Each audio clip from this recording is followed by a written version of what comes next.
Good evening, everyone. Welcome back to the New Era Paranormal Podcast with JD Curry and Irina Killowies. Today we have the filmmaker and the lead investigators behind one of the hottest paranormal documentaries of this year, The Evil Unearthed. Do you guys want to talk about how you got started in the paranormal? What was your first experience? What led to your paranormal teams and the mission that you're trying to follow? Well, yeah, I got into the paranormal because of personal experiences I had as a child, and then it wasn't until the summer of 2011 I had a piece of brick thrown at me, and that's what got me really into it at the Old Washoe Club. So that's the quick version. Yep. Here's my quick version. I grew up in a home that had stuff going on. It was bad. I was actually terrified of it. I did not want anything to do with the paranormal. We'll just say that I just somehow managed to get dragged into it, and it just went from there. That's pretty cool. A lot of people end up with those experiences as a child. They have something happen to them, and it causes that it piques that interest, that need to solve the mystery of the paranormal. Do you feel that there was any other influence other than the childhood experiences? Were there people that influenced you? Other investigators? Not really. Stories? I wouldn't say the investigators influenced it. It was more of like I was already into it because of my personal experiences as a child. So I would say that, I was really liking the TV show called Paranormal State when I was younger, and but not really. They wasn't the one that got me into it. Basically, it wasn't until the summer of 2011 I made it official, though, because that was the big experience. Because that was when I first learned you could actually get responses back from them, and that's what got me hooked. So I was like, okay, so that was pretty cool. I mean, for me, because I'm old. Yeah, I got going in the early to mid '90s. I grew up basically watching Ed and Lorraine Warren. There was like Hans Holder, and there were others as well. So I found Ed and Lorraine Warren, for better or worse, to be very interesting. Anytime that they were on TV, like poof, it was on the family TV growing up. Um, I don't know if they had a influence on me or not. I'll be quite honest. I mean, they're the first that I remember. And then a little bit later on with John Zaffis. And of course, being an adult, my son and we would watch Ghost Hunters. And that kind of, I think that kind of got my son interested in the paranormal. And, just back in May, I actually investigated with Jason Haas at Harriman Hospital, and that was really, really cool. Is there Congratulations. yeah. I noticed you mentioned your family TV. Are your families really open to the paranormal too? Are they, open and accepting, for lack of a better word? Yeah, I would say my mom is like one of my biggest supporters, and then my dad, he believed in the paranormal, but he didn't really think of this as a path of like as a career until I got noticed one, like apparently I went on a ride along. My dad's in the fire department. Went on a ride along with him, and then basically one of the EMT women apparently recognized me, and then that's when I saw a little difference with my dad when it came to all this, and then all the checks started coming in, and then I was like, okay, now he seems to be for it. He kind of sees it now, but it took a while. So, So my mom has been always my supporter, though. my family, I have a couple family members like, yeah, cool, whatever. But the majority of my family, closest family, is like, yeah, no, why? That's dumb. Is it making you any money? And it's like, well, you need to make more money. It's like, it's not exactly about the money, but Yeah. like, yeah, I also get the it's all demons or I'm just running around playing and whatever, and it's like whatever. I got Yeah. Also, I didn't get to say it because Oh, sorry, you're breaking up. Sorry, Joe. I thought you were done talking. Keep going. Yeah, that was happening with me when you were talking too. No, go ahead, Matt. I just wanted to say that the reason why Helena wasn't able to make it is because she was sick. So I kind of joined like last second, so I didn't get to say that yet. We will miss her for sure, but we're so happy to have both of you on. Thanks for joining. Yeah. Especially you're not feeling too well too either, Matt, right? You're a little bit under the weather. So we're glad you Yeah. joined. Yeah, I haven't slept much since I've been back. Yeah, he called me up a little while ago, complaining, crying about it. I'm like, man, Oh, totally. No, definitely not. I was just I just was wondering if it was still happening because I wasn't getting a response back. So I was like, oh, is this still going? Yeah. Yeah, so as far as the film, you guys, there's a lot involved with that film. So the first documentary that you worked on, Matt, was Man vs. Paranormal. Well, the never released one, yeah. That was my first ever documentary that I worked on, yes. And then the first one that was released was the Harrisville Haunting. Okay. Yeah. But the first one, that one got canceled because I kind of did it a little too soon. I needed more equipment to do it properly. I needed DVR cameras and all that. I needed more camera angles during the times I was in the locations by myself. So I kind of scrapped it, but I used some of that footage that you see in it, that from that documentary in this documentary. So, yeah. And the documentary you're talking about is Evil Unearthed, which took Yes. 70 years to make, which is Yep. very committed to the project for sure. It was a 7-year investigation, and it took a year and a half almost of editing. So, Wow. a year and 3 months to be exact. Go ahead, Joe? I forgot what I was going to say, but so go ahead. Did you while you were doing all of these projects, did you also work full time, or did you commit all of your time to getting this taken care of? Yeah, I was active duty in the Marine Corps the whole time, and I was getting 3 to 4 hours of sleep every single night, and unless it was the weekends. Like it was pretty much actually it was more like 2 to 3 hours during the weekdays, and then it was the weekends I was getting around 7 hours sleep during the weekends. And so it was like your body kind of gets used to it when you do it all the time, but it was still tough because it was affecting my health, I could tell. And so it was just not good. And my watch has all the information of my sleep and everything that shows that too. So I'm not making it up. I have the official, like after I finished, okay, I'm curious how much sleep I got throughout the year. And it says 3 to 4 hours because of the weekends, increasing it to the 4 mark a little bit. Yeah, that was my sleep for the entire year. That's a true paranormal investigator. He has the data to back up the the claim on his watch. Oh, I could always back up the claims. And also the entire editing process was live streamed for my YouTube. Yeah, I was going to talk about your press and how you did that. Yeah, you mentioned that at your Warren's appearance.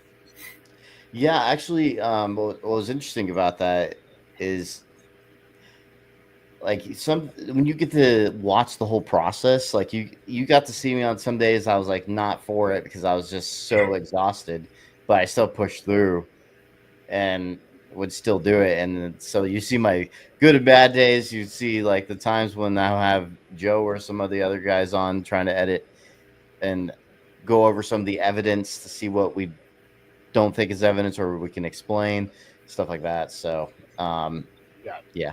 Transparency is important. We want people to see that, here it is. Here's what happened. There's no fakery going on. I mean, even going over the footage, reviewing the footage, same thing. I did that on my channel. Matt did that on his channel because we wanted people to see. Look, this is what happened, and now you're going to get a condensed version of that. But nothing was staged. Nothing was fake. This is it. 7 years and 2 hours and 20 minutes. It's basically what happened. And I assume you talked about how you had to meet the cinematic qualifications, specifications for that project. Yeah, we do a lot of B-roll, and got first time using a cinema cameras for our documentary, because our first documentary, it was just camcorders and a mirrorless camera. And Which- so Yeah, we did good for what we had. I mean, we utilized the best to our abilities what we had at that point in time. But now having some cinema cameras definitely, and hopefully getting more, yeah. yeah, it definitely made a quality difference and when it comes to the B-roll and all that. You can see it from the color correcting and all that. It's because you're shooting in RAW. So like the camera I have right here is like a $13,000 camera. Shooting in RAW, I could only film 1 hour for a whole terabyte of footage Wow. in That's 4K. good. That's not even the highest quality that thing goes. It goes to 6K, and I did 4K because I can't take up that much memory. Because if I did 6K, it'll be around 30 minutes for a terabyte. So it's that ridiculous. Yeah. And then you also involved other people's footage of experiences at that location. Yeah, there's a few. That was or 2 or 3. Yeah, there's like 3 people's footage I thought was interesting. I basically did a big post on Facebook if they have any evidence they want to share for the Monroe House and have it featured in the documentary. We are open to that. A whole bunch of people sent some footage, and we only accepted 2 because we're going We through. were able to explain a lot. Most of them. Most of them were either able to explain or it didn't translate well for film, and so it's one of those things. So, yeah. I mean, who could really compete with a broken arm? That was pretty dramatic. Yeah. I'm just not a fan of the investigator. That's why I didn't put any of his other stuff in there. So, but the broken arm thing was significant enough to add it. So I was like, okay. It Understandable. is good that you support collaboration in the field, though, and try to Yeah, definitely. equal opportunities. Yeah, I just don't like fakers. That's why I was saying that. Yeah, and there's That's a whole understood and section of our appreciated. culture for that. Right. Yeah. And the way you utilize social media too to reach out, I mean, you're using all avenues. It's modern filmmaking. Yeah, that's also kind of all the promotion too, because just paying for YouTube ads and Facebook ads and TikTok ads, that's like the way to do it these days, because not too many people get the newspapers or whatever anymore. Yeah. It's like it's just all on social media these days. So Yeah. No more movie phone. yeah. So, you spent a lot of time obviously filming. Was there? I mean, there's a lot of things we can talk about that are part of your film, but was there anything that stood out to you the most, connected with you the most during the entire 7 years of the investigation? The one thing that still sticks with you, regularly. The one thing you bring up all the time, or that you think about. Yeah, I don't really bring it up all the time, but I do think about it a lot, and it reminds me of how real this is, because sometimes you get into your very skeptical mind about things, and then you like, what if I could just explain everything one day, you know? And then I just go back to the memory of the day I was literally in a room by myself doing a live listen through headphones, and I caught this extremely clear, straight into the mic, whispery voice. And I heard it in the moment, so I knew my surroundings in the moment. So I knew that it was no one near me. They were all on a different side of the building. And it was right up to the mic of this whispery voice of something I couldn't understand. It sounded like it was possibly a different language. But it was very loud and clear. And that moment sticks with me to this day. And that was in 2012. And because of it was like there's no other way to explain that. It was just too clear. And I was standing still when it happened. Because the cool thing about live EVPs is that you know what your situation is in the moment. So you know that, oh, when you review back, for example, oh, what if I dragged my foot and it made this whispery sound in this low quality recorder that someone was using or something like that. And so this is why I don't like using low quality recorders, by the way. But that's just an explanation for most of low quality recorders. They don't capture the information in the sound as well, and so it's like a whispery sound when you're like your throat, your close movement, or dragging your feet or whatever. It could sound like a whisper on some very low quality audio. So, but anyway, in this moment, I just want to make it clear. I knew my situation in the moment because I was in the room by myself and I was standing still when I heard it. And I was like, okay, that was weird. And I still think about it to this day because of that one EVP.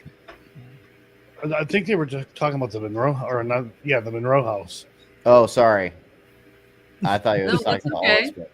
Well, I thought you were talking about the Monroe House until you said 2012, and then I thought, oh, okay, we might have to get one from the Monroe House. So no worries. Sorry, I didn't hear that part. No, that was still really good. But did you have one for the Monroe House as well?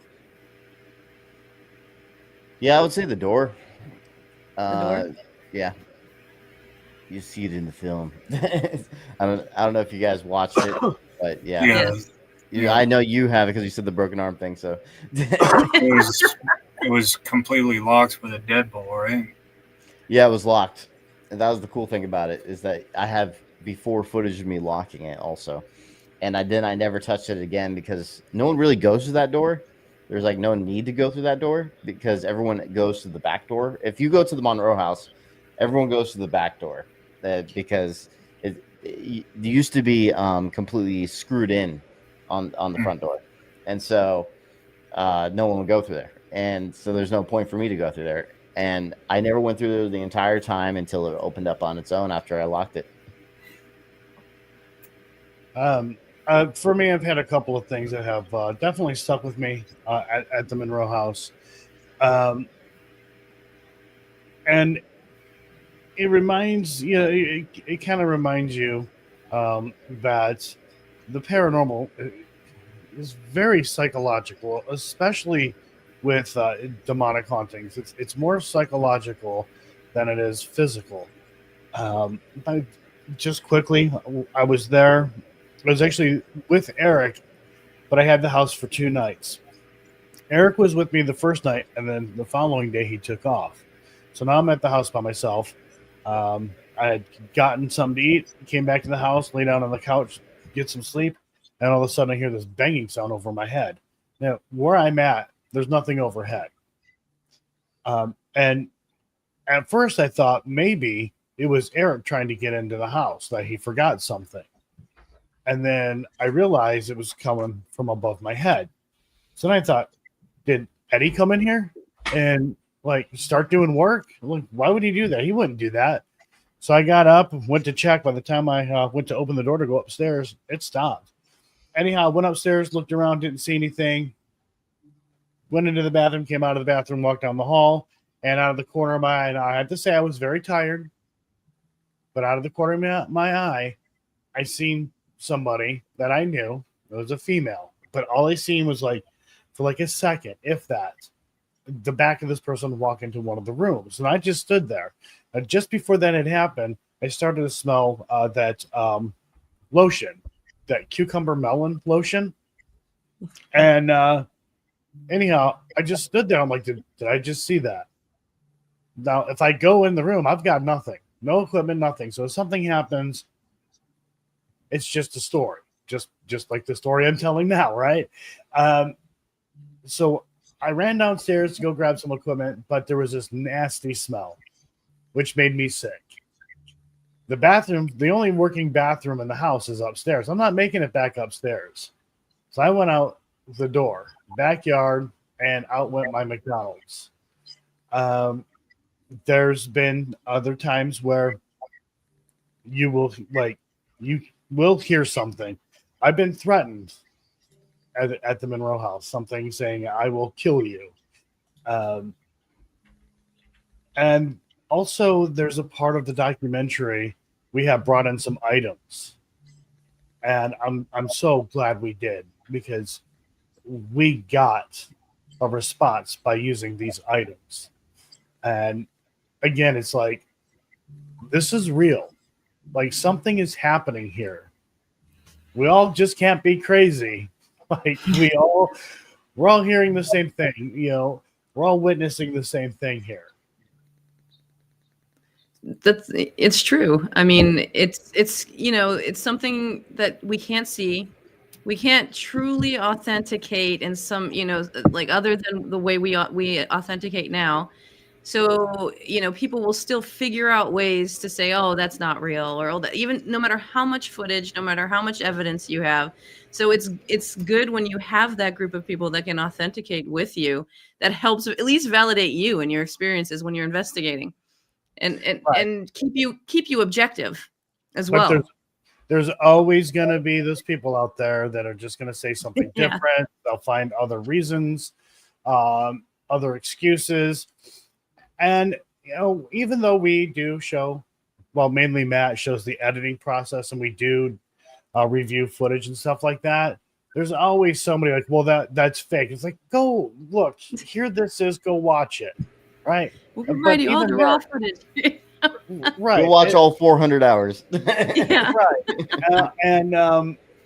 You know, either they don't, or they just still want to yell fake. Yeah. Yep. Yeah, that's definitely a trend. Yeah, most of them just don't know. I feel like They go above and beyond to try to disprove something, even if the reasoning doesn't make sense. And look, if we capture something and we think it's paranormal, and then somebody has an actual explanation, reasonable explanation, then yeah, sure, let us know. Tell us. Let's talk about it. We've had that happen with the first documentary regarding the rocking chair. Somebody else had figured out what had happened, talked to us about it. We're like, okay, agree. we made a video on it. We made a video on it. Yep. But that's being open, and you know, and in scientific discovery period, you will do research, you will come up with something, and you will have a lot of stuff to back it up. But somebody will come along, retest that you know, your experiment or whatever you were working on, and they may find a different way or a different avenue, and then you come back and you correct. It's not that it was a bad thing or something that you know did wrong. It was just somebody else had a different perspective and figured out a new way to look at things, and now we move forward with that knowledge. And so the way you're approaching it it seems objective and analytical and open, and that's the way it should be. Yeah, it should always be open for peer review. Yes, Right. exactly. I mean, that's how we learn and Proper grow. research. It's also just Yes. proper research. Right. It keeps it legitimate. Yeah. And you we're can go part of back a to it. community. Yes. Yes. Searching for an answer. As long as the community helps support each other. Yes. Yeah. Absolutely. So you mentioned that the woman that you saw was somebody you knew in your personal life? Yeah. Or was she on site with you guys? I mean, like, this person was not there. At the time. She was not there. It was only Eric and I at that time. So that's like a doppelganger type of activity. like Did that happen a lot there? I would think so, but I think it was just trying to. I really think it was just gunning at me, pinpointing me, and just using some psychological stuff. Okay. Yes, apparently something like that has happened before to Eddie. I believe it was his brother-in-law. Was it Matt? He was working at the house and doing whatever, and he thought he had seen his Yeah. brother or brother-in-law go Yep. down the hall or walk past or whatever it was, and nobody was there. It was just him. And he freaked out and jumped out the window. Yep. And that's Hopefully, how it wasn't on the second floor. He was on the second floor. Oh my god! Yep. Yep. He was it was upstairs when this happened. You saw a shadow thing go into the other room that has like the doll room area. That's basically where he saw something go that direction. He thought it was his brother. And then he was waiting for a little bit and he was like he called him his name, no one responded. He went to go look and there was no one there and he just ran out.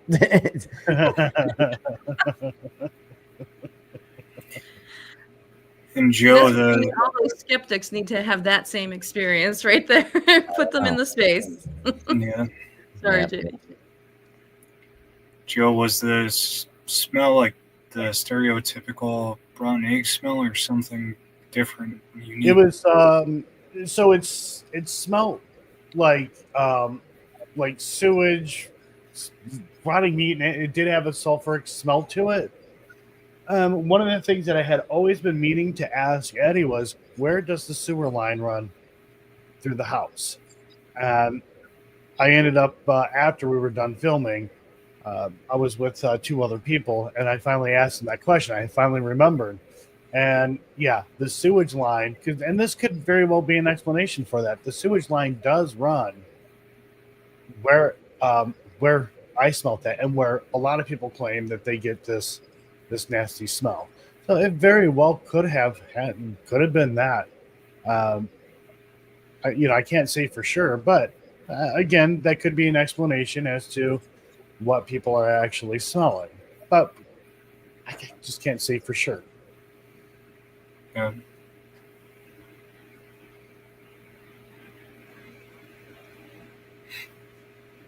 So somebody mentioned that there's a jail nearby in one of the comments. Yes, there is. I think it was Adam yeah. Johnson. Yeah, there's like a jail, like maybe 100 feet away from the Mineral House, an old jail. Yeah. Do you feel like been there. the jail has had any influence on the house?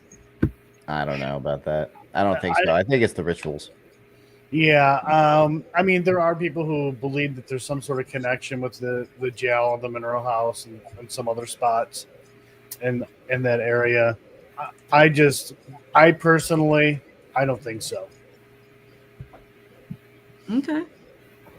I mean, you can have two independent locations that don't experience the same type of activity. They have nothing to do with each other. There's spirits everywhere. Activity is activity. Right. I mean, So- there are people say, oh, spirits go from the Monroe House to the jail to the Monroe House. I'm like, I don't know. That's a No hard evidence. process. Yeah. So you mentioned that you thought it was the ritual. So you want to talk maybe a little bit about that for the viewers, not to give away everything, but to kind of share a bit? Well, a lot of our evidence was involving the ritualistic items when it came to EVPs and one DVP associated around it. It seemed to be something with the items that's centered around. So it was from what we've captured. So, yeah. You use the image of one of those items for your advertising. Yes, the stick figure. It was the most interesting, I would say, item. It is the most interesting item I've ever found in a paranormal investigation, and it felt like I was in the movies during the moment. I was like, Right. "This is so cool!" I was pretty excited when it happened. You got to Yes. see my original reaction. It's not something you would find often, that's for sure. No, No. And you really had to work hard to find that too. So it was a good reward. Yeah. yeah, I was going in there for bones. I didn't expect to find that. Do you think that location would have a haunting without that piece of history? It's tough to say because there is confirmed deaths there, but I don't really know. To be honest, there is theories because there is people that have had oppression type feelings at this location when it comes to feeling like the anger or abuse, which is apparently was also has history of, according to some newspaper articles in this court case that was happening at the time. So could be very much that. It's very up in the air. But here's the thing about demonics, though, is that I think he used the history of the house to kind of manipulate things. So that you have to keep that in mind too. And it's because of our evidence around the ritualistic items itself. I'm still leaning more towards the rituals, but there could be a possibility of human spirits too. Don't really know though. Right. For me, and I'm not saying this is it. Uh, in my opinion, I don't believe that there are human spirits in the house. I think it's this one thing mimicking history, things that had went on in the house in the past that we know about. That's what I think. But hey, if somebody wants to believe different, I'm fine with that because I can't prove where I stand on that, and really It's all theory. anybody else, yeah, if somebody else can't exactly prove their stand, and what they believe is there either. So, but for me, and just with experience, like I said, I think it's one entity just pretending to be other things. Did Yeah. the stories of abuse happen before the ritualistic? Sorry, Matt, go ahead. It's tough to know that because we didn't have anyone to interview prior to this person being there. So this happened in the 90s when he did these rituals.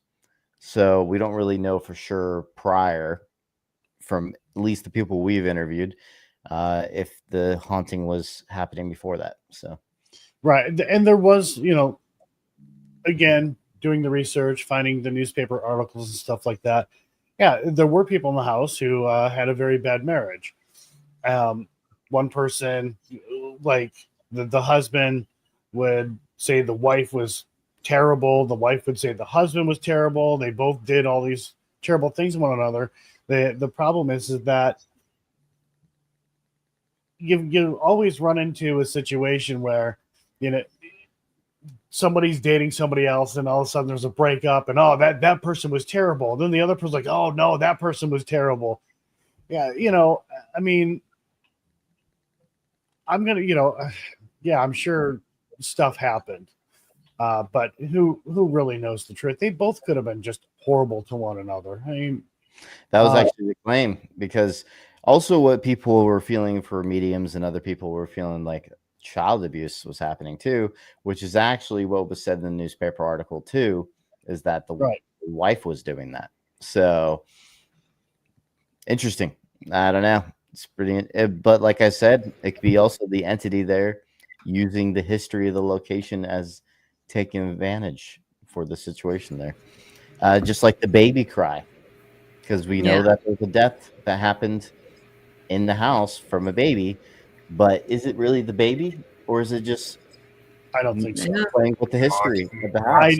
And that's what I think it is doing. So Yeah, I'm one of those people who are like, I'm sorry, I can't see an infant being a ghost. I can't. That is something that I absolutely refuse to accept. Um, that's horrible. I think that baby went where that baby needed to go, and that's that. And whatever's there is mimicking this baby. yeah, there's no it's just they're innocent.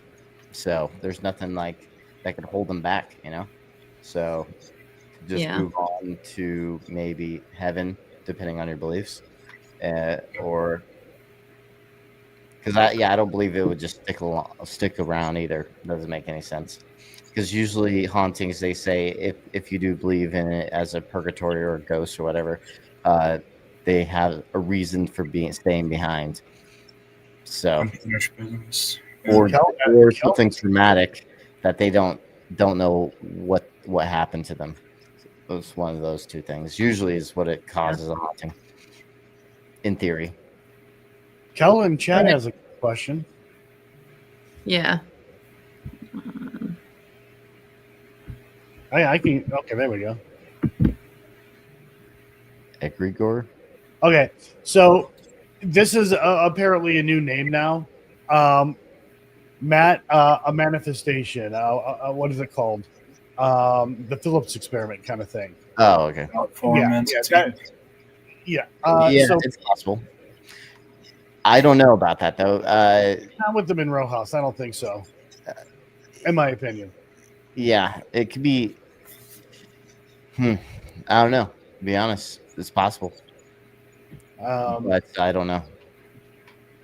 I mean, I've gone to locations where people tell a story of something that had happened when it actually did not happen, but for whatever reason, Mhm. people are getting EVPs and such. Perfect When- example: the Harrisville farmhouse where we Yes. got Bathsheba on the ITC equipment. That's not a very popular name, and so, but there's no history that actually verifies that. So, but people, it's been used in the story of that place for a long time. So that is most likely manifesting that kind of activity there. So, Or it's just an entity that was like, you know what, I'm just going to use this name because, ooh, scary, because the stories Yeah. behind it. You never know. We can't. I mean, we can't see what's going on, so you never know what's happening. I mean, until you find more and more evidence. yep. With the Harrisville haunting and Bathsheba, which I might not have said that correctly, but you guys actually approached it in a new way and trying to prove her innocence instead of just going with what Well, everybody is talking about. It's pretty easy. All you have to do is do your own research in the history. It's like I have a PDF file of the Black Book of Burville that I got from somebody. She's not in it.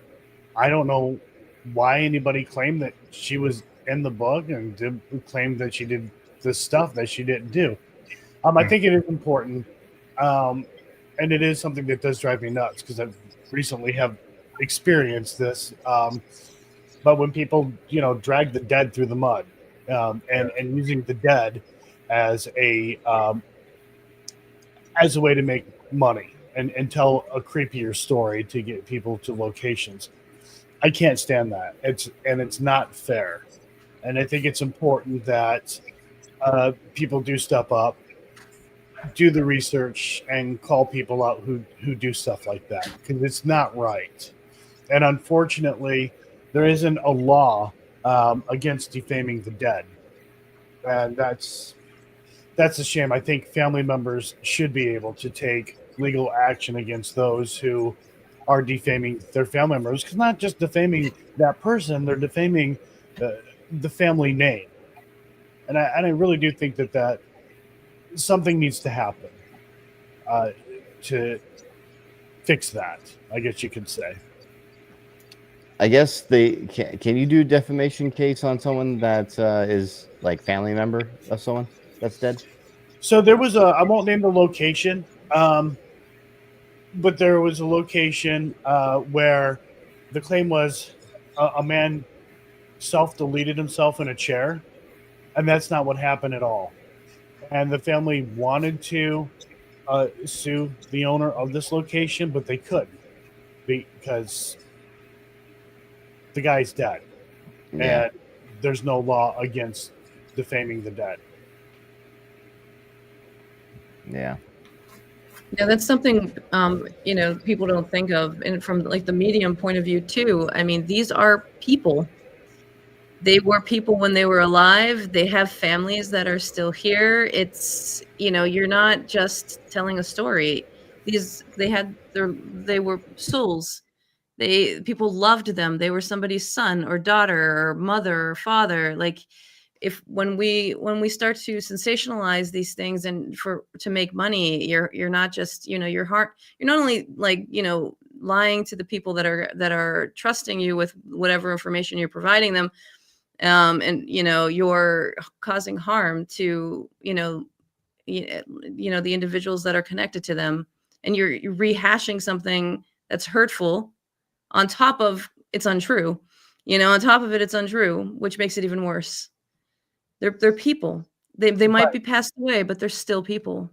I mean, best case scenario that people can do when stuff like that happens, if they go to a location only to find that things are not on the up and up, is they could drop a lawsuit for fraud, but that's basically a slap on the wrist, and good luck with that. Yeah, it's sad.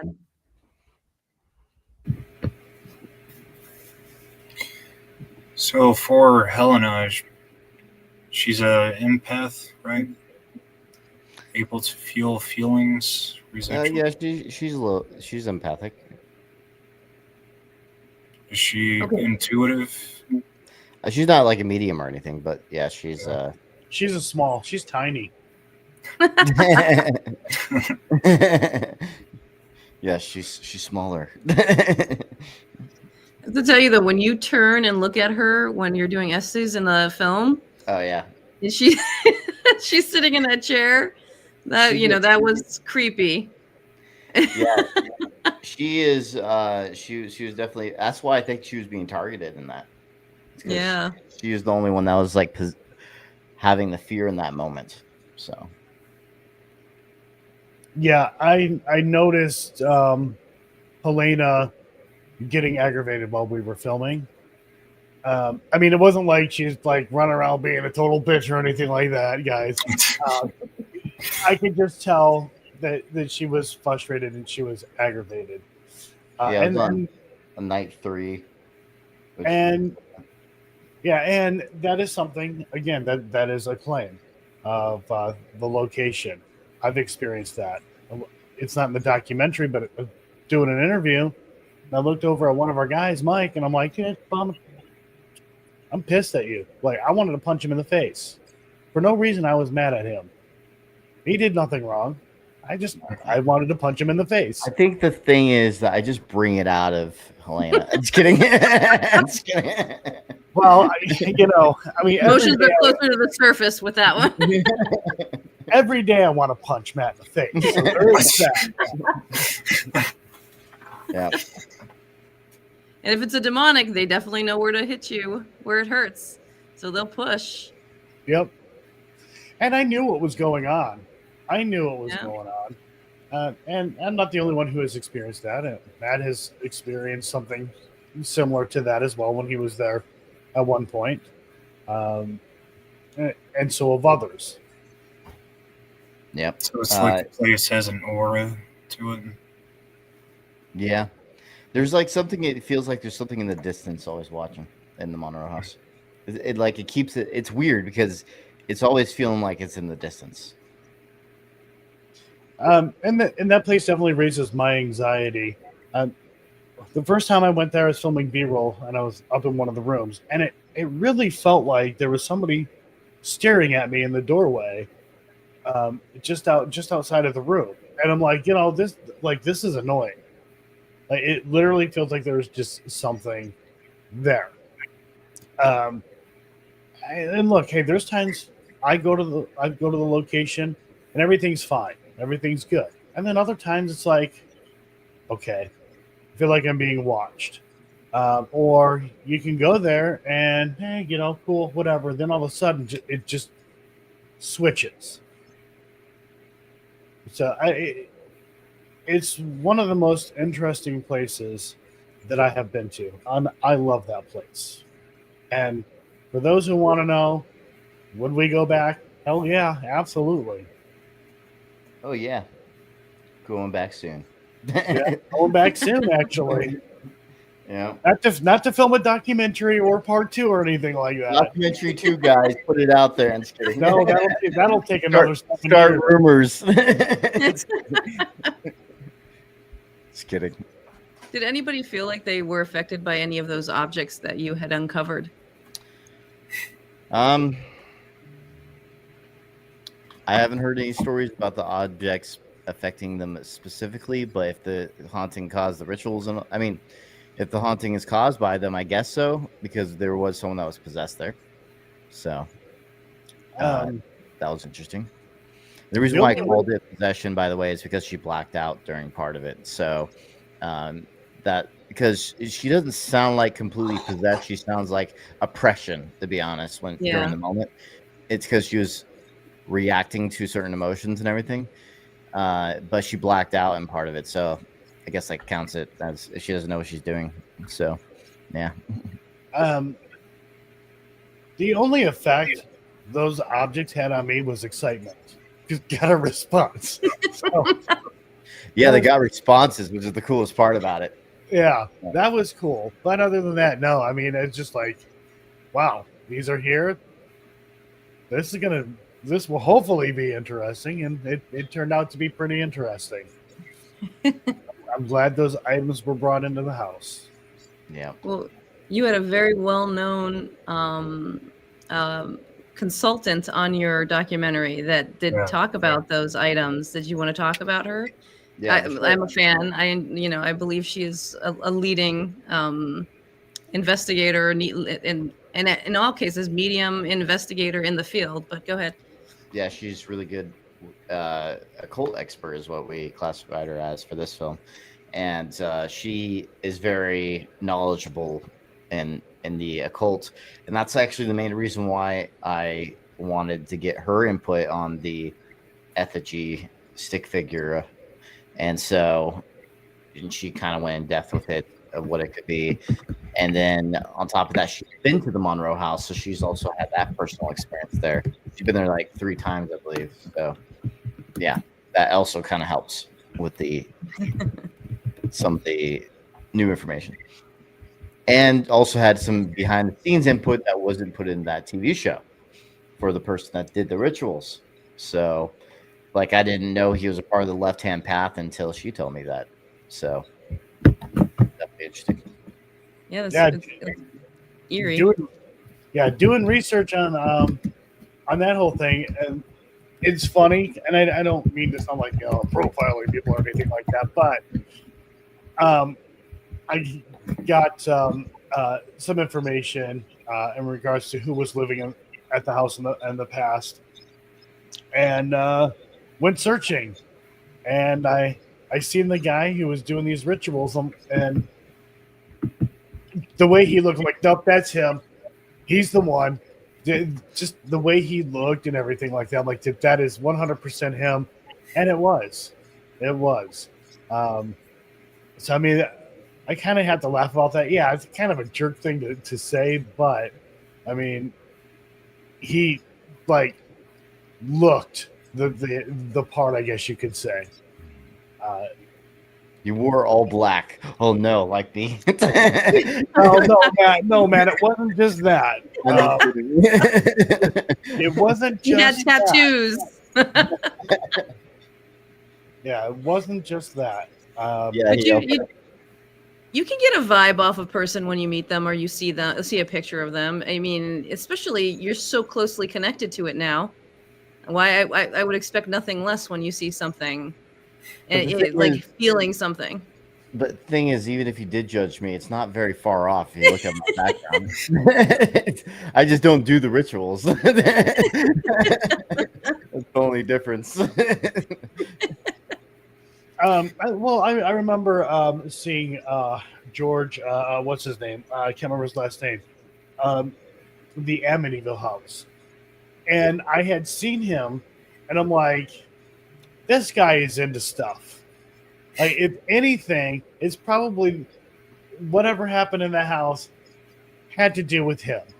Just looking at him, the facial hair, the way he dressed, I'm like, yeah, this guy is not a saint at all.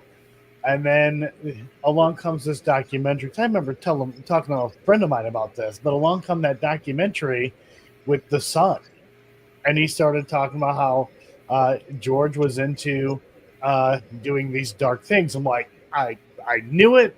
Like, there it is. There it is. You're validated. Yep. Oh, did somebody want to say? I thought I heard somebody want to say Yeah, something. with Michelle Bellinger, it is also pretty cool for you, Matt. She at least appeared on Paranormal State. Oh yeah, she Yeah. Like she was was pretty. regular on Paranormal State. Yeah. Her and Chip Coffey, that was the main two that and Lorraine Warren. There was like the Yeah. main three mediums that they had on the show. Yeah. So Michelle's acceptable. a sweetheart. I like Michelle. Yeah. yes, she is. She's very knowledgeable. I also have Oh, her yeah. book back there, the Dictionary of Demons, Names of the Yeah. Damned. She's also written a good one about protection, like protecting yourself in certain paranormal with certain paranormal experiences, like demonic possession, oppression, and other types attachments. So she's and lots of other books too. That she's just well informed, and again, There's a lot of good resources. yeah. Yeah. So Hopefully, is one there day- any? Oh, I'm sorry. I was going to say, hopefully one day on a future documentary, we can have John Zaffis. We tried. Remember that, Joe? We We tried. did try. We did try. He Yeah. had some kind of NDA or something contract that he had that didn't allow him to even be on any other projects. So, what? but, yeah. Aw. So I think he was. What was the reason for him? I think it was for this documentary. Actually, I can't remember. It was probably for this documentary for the same reasoning. And then we got Michelle Bellinger, so I was happy with that. So, Not going to Yeah. complain. yeah. But of course, you want the haunted objects guy to be on there too. Of course, Yeah. And to have both of them, that would have been pretty interesting. Yeah, It would have that's added a what my lot. plan was, is to have both of them, but it didn't work out for him, so that's fine. We have one. Well, I'm pretty sure John would have wanted them mailed to him so he can put them in his little area with the rest of his Yeah. I wanted that. I would have, I'm building my collection back there. It's smaller, but Gotta Well, start we see somewhere. a future museum, and we see a museum in your future, I should say. definitely. I'm even going to do it for write-offs. I'm just going to make my own museum, get an LLC on it, and then bam, whatever object that I buy and donate to my museum is a write-off. It's official. Oh man. So for your guys' upcoming documentaries, films, is there any places that you guys are interested in investigating? Maybe. Yeah. Oh, I would say my top two favorite places. I mean, sorry, not favorite. Because when I say favorite, that means like you've investigated it. I haven't investigated them yet. My top two places I want to investigate is Prevalia and Chernobyl. Chernobyl. Well, it's less radioactive these days. It's getting better, so you can stay in there a lot longer. And then when But I we're don't think you driving can there, stay 3 or 4 days straight. yes. And then when we're driving there, we'll listen to the radioactive song. no. No. No. That would make quite an impact, though. That would definitely stand out. Well, Um, seeing you in all your gear when you were in the crawl space, I could totally see you in hazmat protective outfits. So. I already And have then- one. I shouldn't have known already. I should have. Yeah, it was funny because I was in a different unit in the Marine Corps, and they didn't even give them to me. I mean, sorry, they didn't even ask for them back when I switched units. So I still have one, a pair that I can use. But then again, they probably are not the best for it because they're very run down versions. You probably want some newer ones. Mine are old and run down for training, and it's Well- mainly for tear gas. So If it's military grade, it's questionable. exactly, very questionable. It looks like Helena's going to abandon you for the deer, the radioactive deer in the woods. If you go, so you might want to rethink your choice. Helena would move for a Klondike bar to get away from that. No. Yeah, she already is like 4,000 miles away from me. Yeah. What do you have coming up? Any upcoming projects or Yeah, I'm events? yeah, I'm like about 5 days. I'm leaving somewhere to go shoot a TV show, and then I can't give details about it because of NDA reasons. And then also I am oh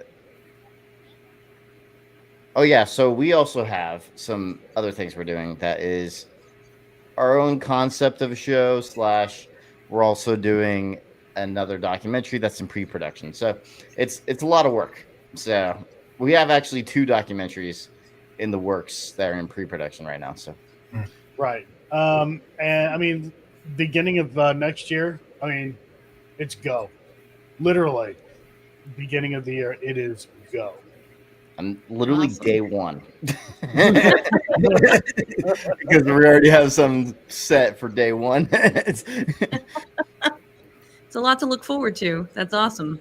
And are you going to be Nice. appearing anywhere soon? Oh, go ahead, JD. Yeah, do you guys have advice for other filmmakers that are considering making documentaries? Yes. Don't. I'm just kidding. No, I really do. my advice would be don't ask us. We're still No, trying to figure it out. No, I do have good advice. Go ahead, Matt. I think that you should continue being passionate and do not give up. Be relentless. Be someone that doesn't quit, because that's the thing. Most people quit when they make a movie. They're like, this is too much, or they just half-ass it because of how much work it is. Like to get somewhere with this, you need to be someone that has the passion for it, and it's a lot of work. And sometimes it doesn't work out. Like my first film didn't work out, but it worked out the second time, and now it's my job. So it's pretty awesome. It's the dream come true. That's all I wanted is for the paranormal to be a job. So now it is. And Going out there and filming, that is kind of the easy part. yeah, It's the editing and then the deliverables and everything that goes with that will it's a lot. So, like, filming's easy, even though it's not, but it's the easiest, I think, anyways, out of everything else. yeah, I would say it is too, because it's the funnest part is the filming. For me, Right. it is. I like editing. Don't get me wrong; it's just very time consuming. So, Right. and some things you don't like editing. Like I hate editing interviews, but I still do it. So it's like, or I also hate reviewing static cam footage, but I still have to. Yeah. That's what's different about paranormal documentary filmmaking compared to a normal documentary. They don't have to go review hundreds of hours of footage of a damn doorway. and then staring at it, waiting for something to happen that most likely nothing will happen. Right. So, And when it comes to it's not as easy as like YouTube putting content out there. There's so much going on with deliverables. It is absolutely insane. But you just, I mean, if you're passionate enough to do it, you know, do it. It's going to be a grind. Nothing. Success does not come easy unless you're extremely lucky. But for the majority, no, you got to grind. Yeah. And we're definitely busting our ass and going to be busting our asses off even more next year. Yeah, because now I have my freedom again. I did that while having no freedom and still was able to do it. Yeah, It's no amazing. excuses. No excuses. This I'm too busy. I can't get it done stuff. Oh, nope. If Matt can get it done, being in the military, being in the Marines, over freaking seas, the only acceptable excuse is if you die. That's why you didn't get it done. Here, you know, also for the very beginning of the intro, I edited that intro on a Navy ship. I literally did it with my laptop on a ship with no Wi-Fi, and that's where I created that intro at. Wow. So, yeah, it was like you could make it work if you have the dedication for it. The will and dedication. JD, you have a lot of that too, and it's much appreciated. Okay, so are you okay? Where can people find you online? And are you going to be at any events coming up where people can meet you or see, if you're going to play the film somewhere again? I plan on going to some of the bigger Paracons. I also have never been to the Gettysburg one event, so it was Oh, Gettysburg Bash, so I want to go to that. that's a great one. And then I go to Adam Kimmel's Paracons too, so that'll be cool. And yeah, we're definitely going to be doing Paracons more this next year, so keep an eye out for that. There will be a lot of them, but those are a couple that I'm pretty sure we're going to go to. And isn't the Michigan Paracon the biggest one? I can't remember which one. It's a big They're one. not. They're not unless they bring it back. They're not doing the big Paracon. Did they change? Did something happen? I don't know. But the last I heard, they didn't do it this year. I don't know if they're going to bring it back next year. Damn. Well, It is one of the biggest, though. Yeah. Well, we'll go to the biggest ones too. So yeah. Hey, but Adam throws some really good events too. He has great Paracons. He's a nice guy, and great And also locations. for a good cause. And for a good cause, exactly. I want to do something like that, but we don't have our own location is the issue. So you will one day. Yeah, I have no doubt. That's the plan. That is the plan. You got to finish your editing first, though. That's never going to end. I'm always going to have something to edit. It's true. I'll correct myself. You have to finish just the editing for these upcoming projects first. We'll see. You'll finish. No, it'll be finished. It's just I think I'll be still getting a location, even if I was editing some stuff. Ooh, okay. It's the goal. Very good. It's the goal. One day, we just need maybe a couple more documentaries done for the money for it. That's awesome. And where can we find you online? My YouTube channel is called Paranormal Research Unit, and also have the website paranormalresearchunit.com. And then I also use Instagram a lot, which is at Real Matt Benton. And there is my X I use sometimes, which is at Matt Benton. For me, I'm going to sound like a jerk. YouTube channel, Entity7Paranormal.Joe Vitale. Like, I don't like to use Facebook or any other thing. Like, I'm a leave me alone kind of guy. Like, if you see me at an event or something like that, you want to hang out and talk, that's cool. But, like, I'm just, guys, if you only you guys knew how many messages a day I get. Okay. It is absolutely ridiculous. It's just nonstop. Even when I say, hey, I'm investigating, you better believe that I can always count on somebody messaging me to death, knowing that I'm trying to investigate, and then get upset with me because I'm not replying to their messages, even though they know I'm investigating. Yep. And then I message him even more just to annoy him. And yeah, and I feel I'm like, drawn to dude. message him myself now. and yeah, it never fails. I'm like, I'm going to investigate. Matt's going to end up calling. I was actually surprised that you didn't call when we were investigating with Jason, actually. I did, but, you know, like, Matt, like, I'm like, you know we're investigating. Why are you calling me? Oh, I forgot. Or we'll put your phone on silent or whatever. And it's like, I can't do that. I have kids. I have grandkids. Like, I need to know if something happens. Aw. Yeah. And Helena also has a YouTube channel. She has her own podcast as well, or is that wrong?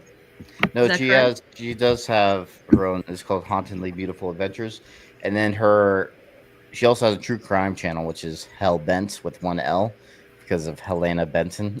So Hellbent, and then yeah, so that's her 2 YouTube channels.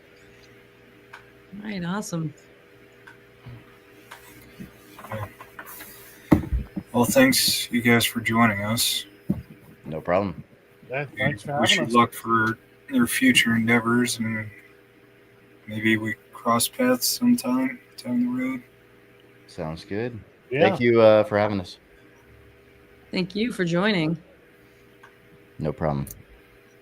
Well, I'm going to bed now. Yes.